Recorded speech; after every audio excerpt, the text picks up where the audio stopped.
मुताबिक अगर पाकिस्तान अब टाइमली इसको कंप्लीट नहीं करता, जो कि मार्च 2024 की फाइनल डेडलाइन थी, तो $18 बिलियन की एक पेनल्टी पाकिस्तान को पे करनी पड़ेगी। जहाँ तक इसकी डिटेल्स हैं वो ये है कि ईरान ने अपनी साइड पे ये काम कंप्लीट कर लिया है। पाकिस्तान की अपनी इकोनॉमिक कंडीशन ऐसी है ही नहीं कि अपने पैसे लगा के हम ये प्रोजेक्ट कंप्लीट कर सकें। लेकिन ये जो जिसको आप आईपी गैस पाइपलाइन कहते हैं, इसका ट्रेडिशनली नाम था आईपीआई गैस पाइपलाइन, यानी Iran Pakistan and India gas pipeline. 2009 में इंडिया ने अपनी उस विलिंगनेस को वापस ले लिया और हमें इस तरह के स्टेटमेंट आना शुरू हो गए कि India is no more interested to join this project, और इंडिया इसमें से पीछे निकल गया। एक नई स्टेटमेंट आई है कि पाकिस्तान के जो पेट्रोलियम मिनिस्टर है मुसद्दिक मलिक साहब, उन्होंने कहा है कि हम ईरान के साथ जो गैस पाइपलाइन का जो प्रोजेक्ट है उसको हम कंटिन्यू नहीं कर सकते। और ये एक बड़ी, जिसे वो कहते हैं ना, एक बिग ब्रेकिंग न्यूज़ है। क्या वजूहात हैं, क्या वजह है कि पाकिस्तान की सिविल मिलिट्री जो लीडरशिप है वो ये फैसला नहीं कर पा रही कि हमें ईरान से जो है वो गैस लेनी चाहिए? जी कमर, बात ये है कि ईरान पाकिस्तान गैस पाइपलाइन, जिसको हमने पीस पाइपलाइन का नाम भी दिया था दोनों मुल्कों ने, और ये एक्सपेक्ट किया जा रहा था कि ये गैस पाइपलाइन इस रीजन में पीस और स्टेबिलिटी लेके आएगी। लेकिन पिछली 3 से 4 दहाइयों के दौरान हमने देखा कि ना सिर्फ ये कि ये कंप्लीट नहीं हुई, बल्कि एक तो बायलैटरल लेवल पे, दूसरा रीजनल लेवल पे पीस की बजाय कॉन्फ्लिक्ट और डिस्प्यूट का बायस बन रही है। और ग्रेजुअली अगर ये आगे चल के हम देखें, अगर ये प्रोजेक्ट मैच्योर नहीं होता और पाकिस्तान और ईरान के दरमियान ये इंटरनेशनल कोर्ट में जाता है केस, तो बहुत बड़ी कॉन्फ्लिक्ट में हम चले जाएंगे। इसलिए कि बहुत सी मीडिया रिपोर्ट्स के मुताबिक अगर पाकिस्तान अब टाइमली इसको कंप्लीट नहीं करता, जो कि मार्च 2024 की फाइनल डेडलाइन थी, तो $18 बिलियन की एक पेनल्टी पाकिस्तान को पे करनी पड़ेगी।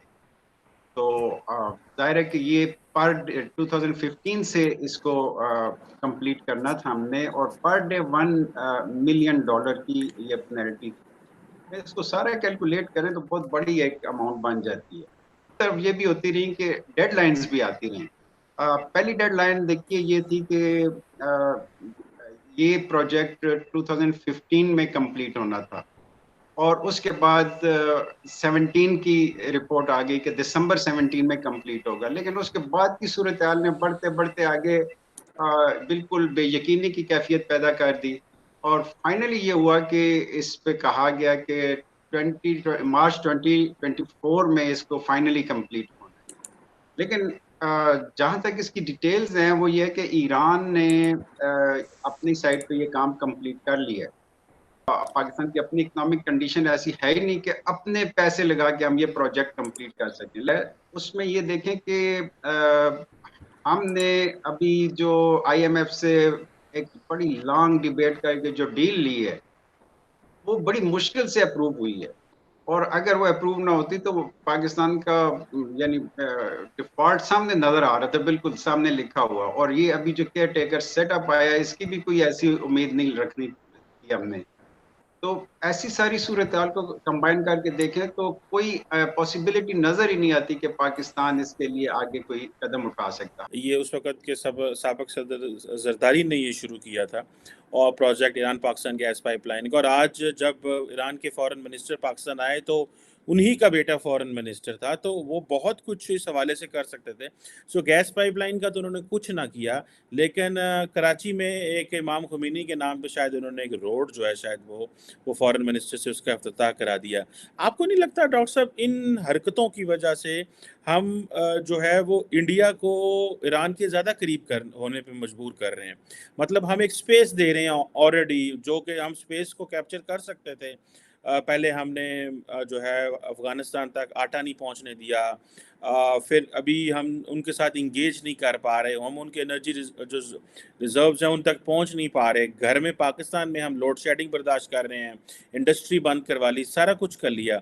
आपको नहीं लगता कि ये नॉन सीरियस एटीट्यूड जो है कि फॉरेन मिनिस्टर आता है, उसके साथ गैस पाइपलाइन का मुआहदा ख़त्म करके उसे कहते हैं कराची चलो तुमसे हमने एक सड़क का इफ्तिताह कराना है इमाम खुमैनी के नाम का। ये जो जिसको आप आईपी गैस पाइपलाइन कहते हैं, इसका ट्रेडिशनली नाम था आईपीआई गैस पाइपलाइन, यानी Iran Pakistan and India gas pipeline.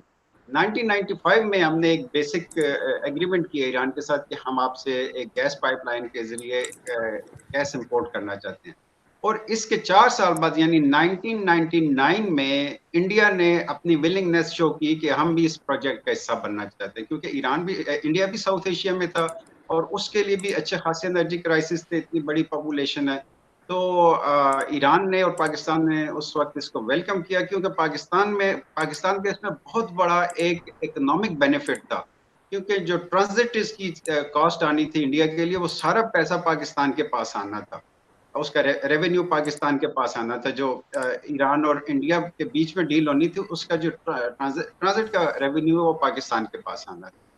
99 में जब इंडिया इन्वॉल्व हुआ, इसके ऊपर वर्किंग शुरू हो गई और बड़ा काम होने के बावजूद जब पाकिस्तान की तरफ से सिक्योरिटी गारंटीज जो इंडिया डिमांड कर रहा था वो जब हम नहीं दे सके, तो 2009 में इंडिया ने अपनी उस विलिंगनेस को वापस ले लिया और हमें इस तरह के स्टेटमेंट आना शुरू हो गए कि India is no more interested to join this project, और इंडिया इसमें से पीछे निकल गया।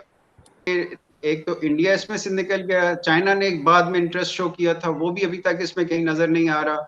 और ना ये कि हमारा नेशनल इंटरेस्ट का एक इशू है कि हमारे यहाँ एनर्जी क्राइसिस है, हमारे यहाँ अंडर प्रेशर है, हमारा सोशल अनरेस्ट नजर आता है जब गैस की लोड शेडिंग होती है या बिजली की लोड शेडिंग होती है। वो भी हम ईरान से काफी इंपोर्ट करनी शुरू कर दी है। यानी ये पोटेंशियल है कि ईरान से हम गैस, पेट्रोल और बिजली इंपोर्ट कर सकते हैं, एनर्जी क्राइसिस रिजॉल्व कर सकते हैं, लेकिन एक पॉलिटिकल विल नहीं है कि हम इसके लिए प्रैक्टिकल क्या स्टेप लें। ये प्रॉब्लम जो अमेरिकन सैंक्शंस के थे, बाकी दुनिया को भी थे, इसमें सबसे बड़ा प्रॉब्लम इंडिया को था। लेकिन जब इंडिया के ऊपर दबाव आया तो इंडिया ने वो पूरा पिक्चर अमेरिका के सामने रखा। उसने कहा जी हमें इतना ऑयल चाहिए, आप दे सकते हैं अगर तो आप दे दें, हम ईरान से नहीं लेते जो इस प्राइस पे ईरान दे रहा है। तो अमेरिका हैंड्स अप कर गया और उसकी बजाय अमेरिका को इंडिया को ईरान को वेवर देना पड़ गया। यानी अमेरिका ने इंडिया को वेवर दिया कि आप कंटिन्यू करें अपनी जो ट्रेड रिलेशंस हैं ईरान के साथ।